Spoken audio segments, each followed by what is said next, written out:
नमस्कार साथियों, Mahesh Taneja Indian and world history YouTube channel पर एक बार फिर आपका स्वागत है। आज हम बात करने वाले हैं चोल प्रशासन के बारे में।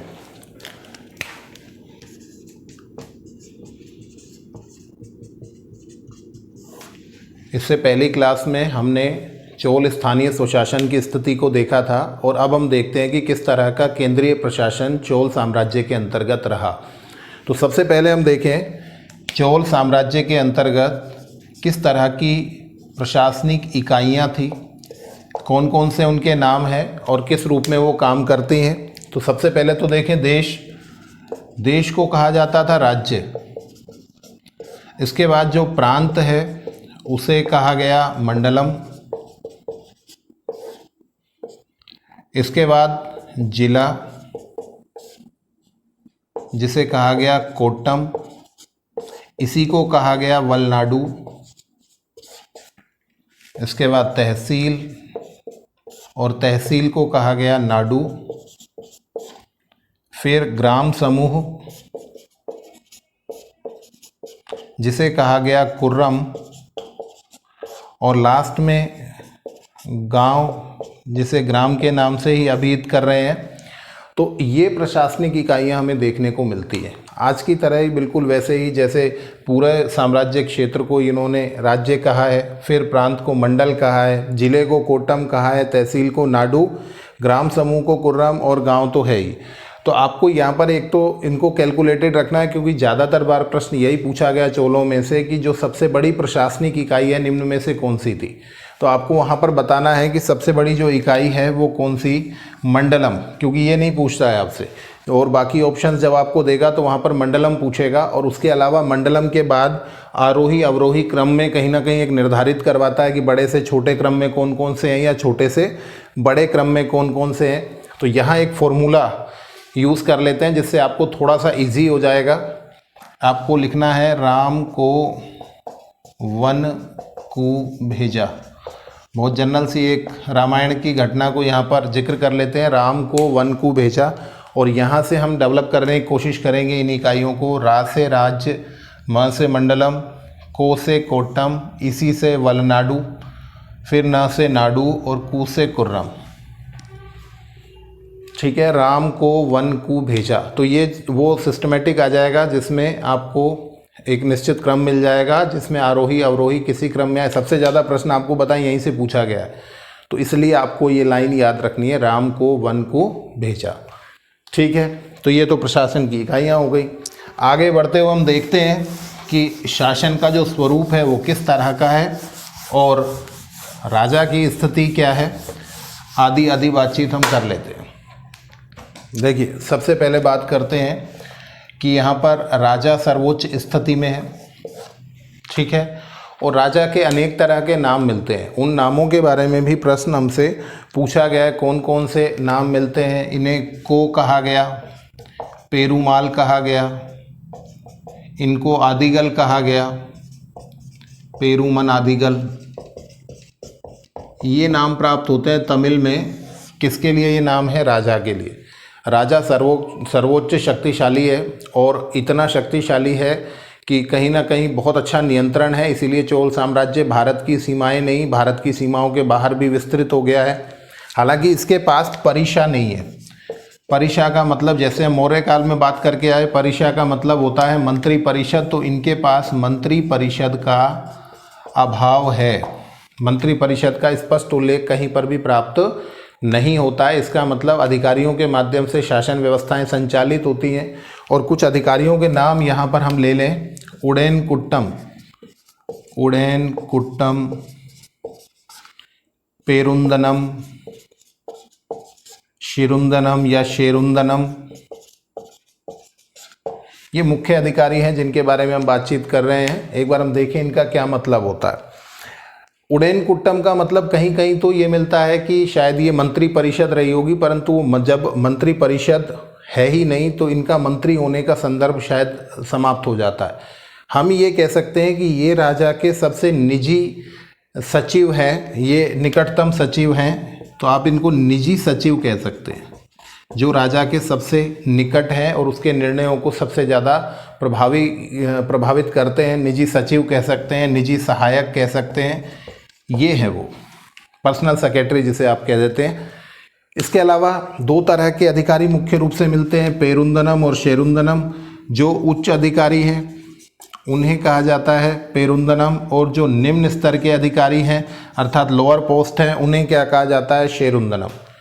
याद कैसे रखेंगे, याद ये रखेंगे, ये पैर है और ये सिर है, उल्टा है ये, सिर ऊपर होता है पैर नीचे होता है। आपको इस क्रम में याद रखना है कि पेरुंदनम उच्च हैं और शेरुंदनम जो है वो निम्न अधिकारी है। ठीक है, तो दो तरह के मुख्य अधिकारियों का डिस्क्रिप्शन हमें प्राप्त होता है, तो ये भी आपसे पूछे जाते हैं, पेरुंदनम क्या है, शेरुंदनम क्या है।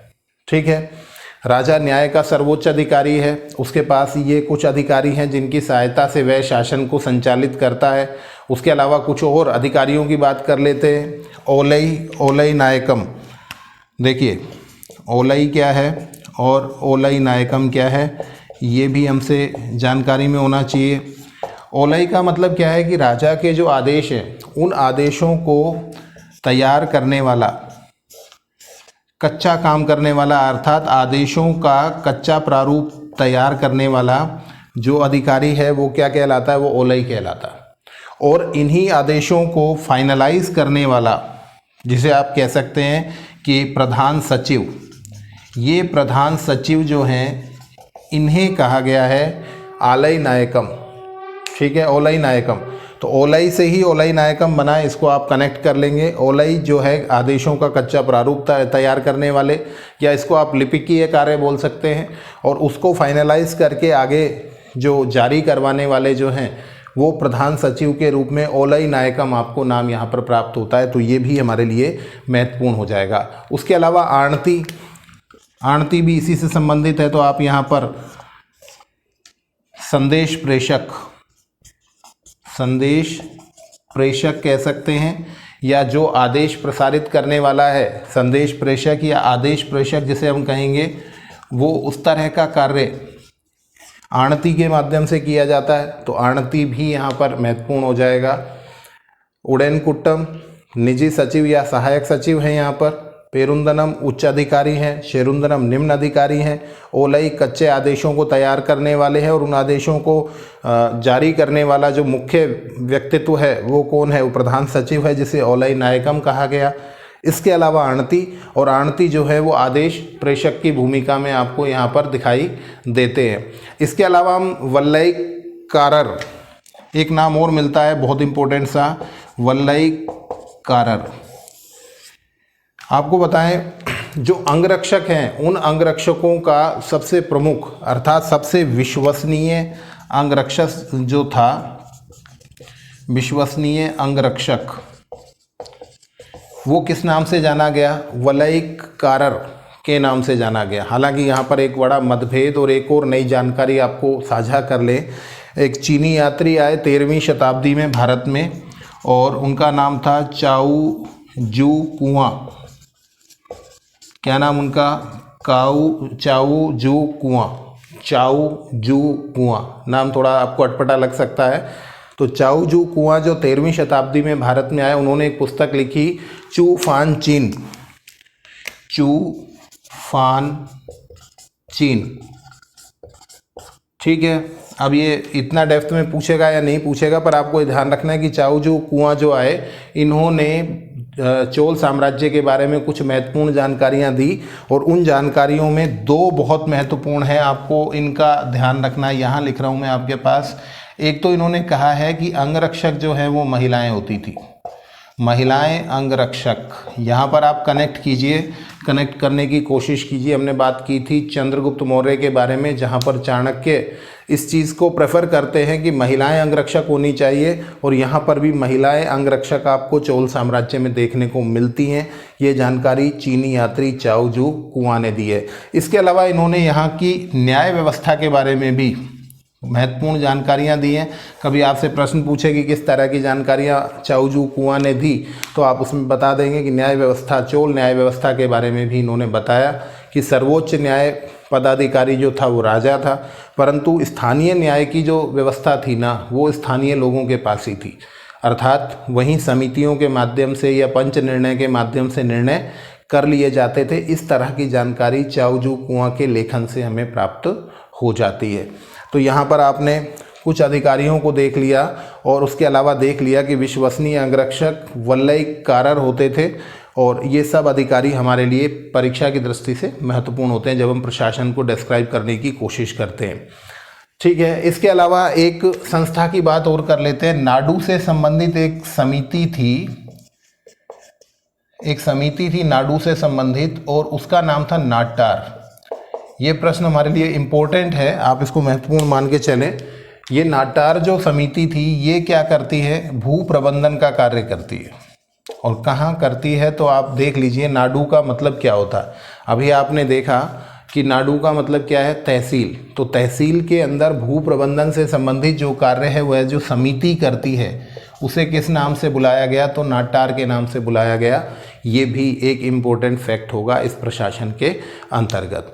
ठीक है, तो ये मुख्य अधिकारी आपके सामने आ गए। राजा की शक्ति को आपको बता दिया है। और आपको बता दें, चोल साम्राज्य में एक और इंटरेस्टिंग चीज़ देखने को मिलती है कि जो राजा हैं उनकी मृत्यु के बाद, अर्थात जो मृत राजा हो जाएंगे, उन मृत राजाओं की प्रतिमाओं की पूजा हुई है।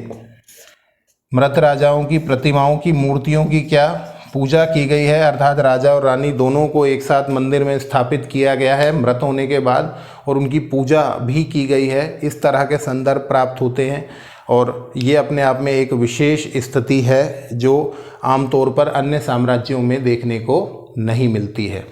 चलिए आगे बढ़ जाते हैं और कुछ और बातचीत कर लेते हैं प्रशासन के कुछ और तत्वों के बारे में। अब इससे आगे बढ़ते हुए हम ये देखें कि इनके पास जो सेना है वो सेना विस्तृत है, और जल सेना इनकी मुख्य शक्ति रही है, परंतु थल सेना भी इसका एक महत्वपूर्ण पक्ष रहा है चोल साम्राज्य का, क्योंकि देश के अंदर जितने भी युद्ध इन्होंने जीते हैं वो सारे थल सेना के दम पर जीते हैं। तो इनकी सबसे बड़ी सेना जो है वो पदाती सेना थी। सैन्य स्थिति को देख रहे हैं हम, तो यहाँ पर सबसे बड़ी जो सेना थी वो पदाती सेना थी। पदाती का मतलब जो पैदल सेना है वही सबसे ज़्यादा महत्वपूर्ण थी। हालांकि हम बात कर रहे हैं कि इनके पास एक विशाल नौसेना भी थी। ठीक है, जो सैनिक छावनी होती थी, सैनिक छावनी को कड़गम के नाम से जाना जाता था। सैनिक छावनी को कड़गम के नाम से जाना जाता था। ये हमारे लिए एक इम्पोर्टेंट फैक्ट है, इसका आपको ध्यान रखना है।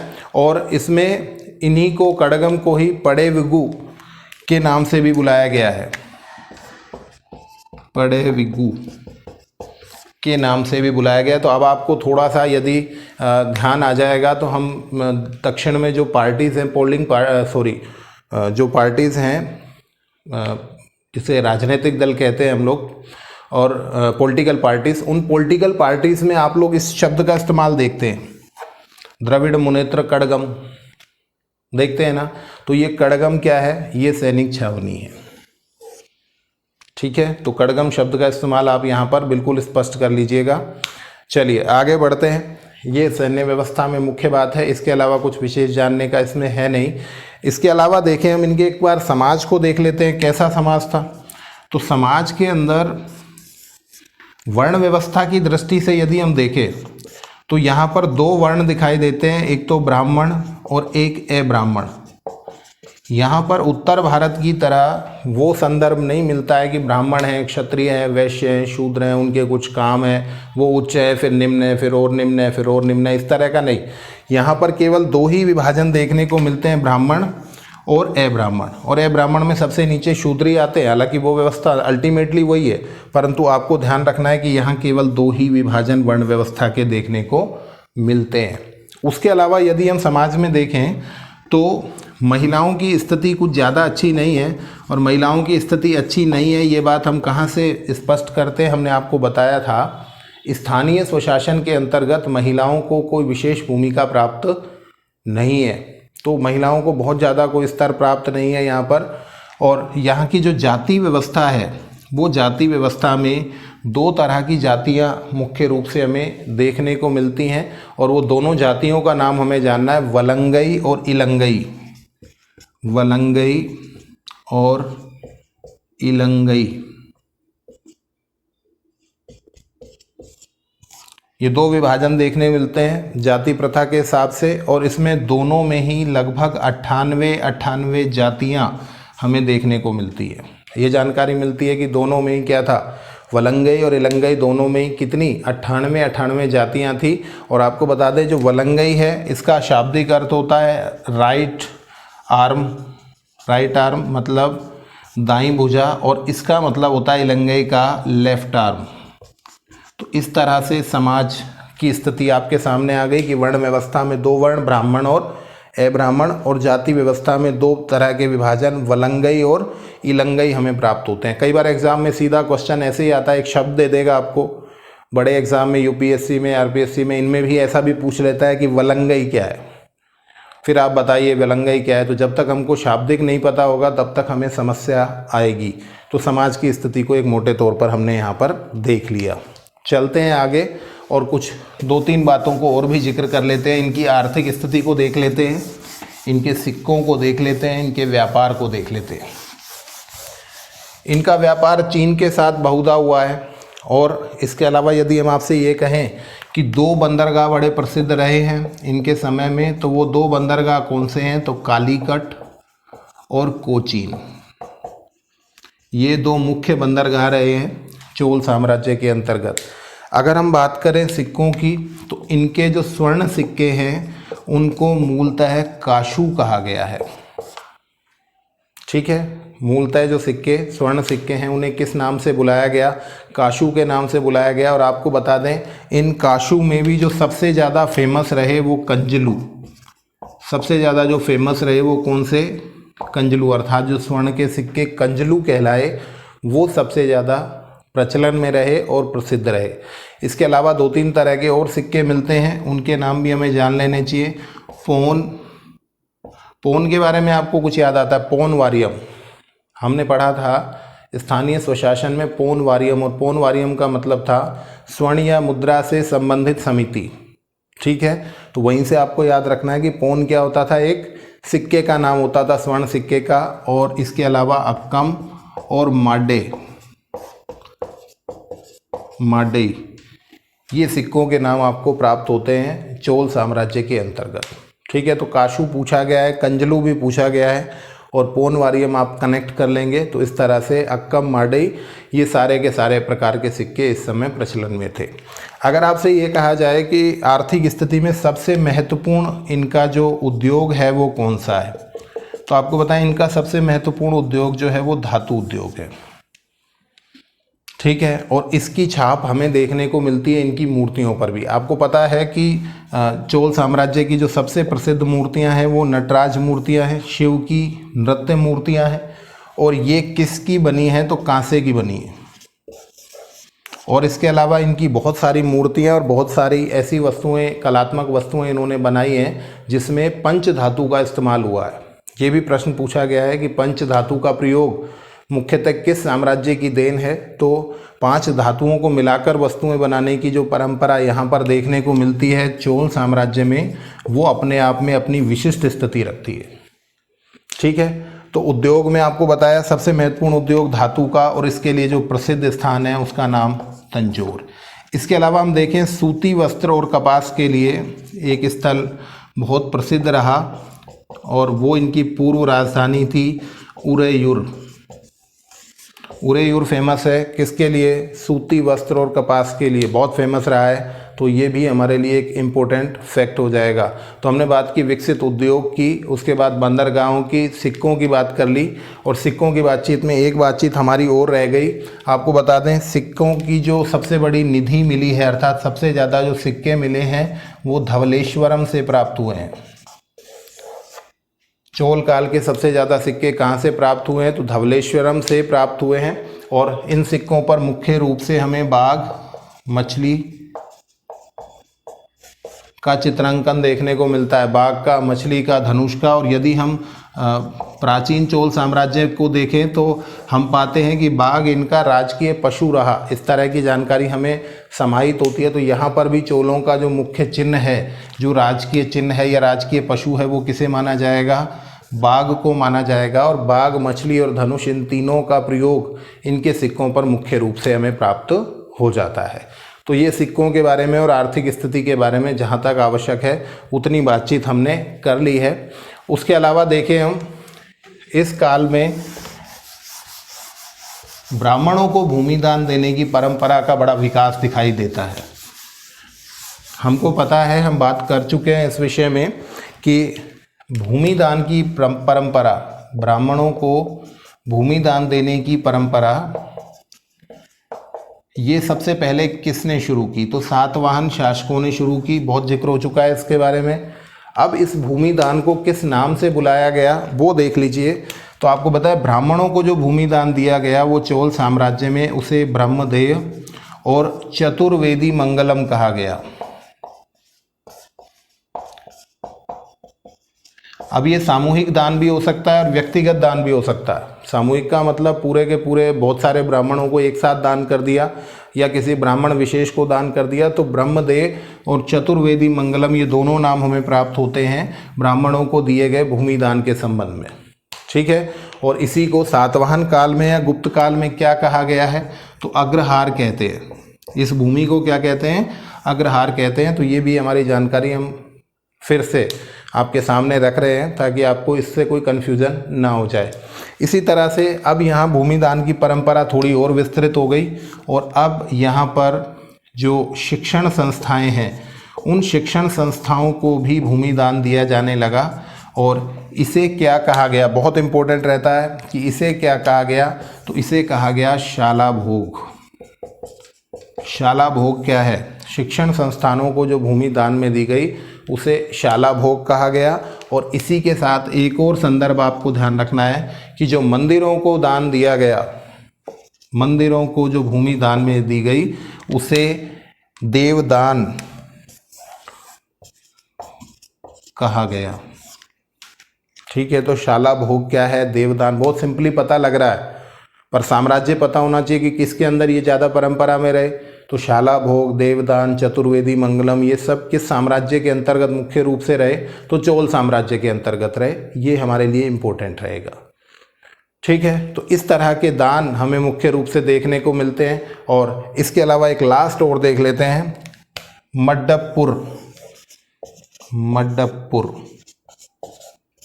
मड्डपुर को मैं सर्कल में कर दूं ताकि आपको अलग से पता लगे। मड्डपुर भी एक दान है जो मठों को दिया जाता था। मठों को दिया जाने वाला भूमि दान जो है वो किस नाम से बुलाया गया? तो मड्डपुर के नाम से जाना गया उसको। ठीक है। तो ये सारी जानकारी हमको समाहित कर लेनी है और हम एक मोटे तौर पर अब इस स्थिति में है कि हम चोल साम्राज्य की स्थिति को कुछ जान पाए हैं कि इस तरह की आर्थिक स्थितियां हैं वहाँ पर और कैसे समाज में ब्राह्मणों का महत्व बहुत ज़्यादा है, जो बड़े कृषक हैं उनका महत्व बहुत ज़्यादा है और कहीं ना कहीं वो जो भेदभाव की स्थिति है वो यहाँ पर भी है, पर वर्ण व्यवस्था का जो वैदिक स्वरूप है वो यहाँ देखने को नहीं मिलता है। ठीक है। तो आज के लिए इतना ही। जुड़े रहिए Mahesh Taneja Indian and world history YouTube channel से। नेक्स्ट क्लास में हम बात करेंगे चोल स्थापत्य कला और साहित्य के बारे में। बहुत सारा धन्यवाद।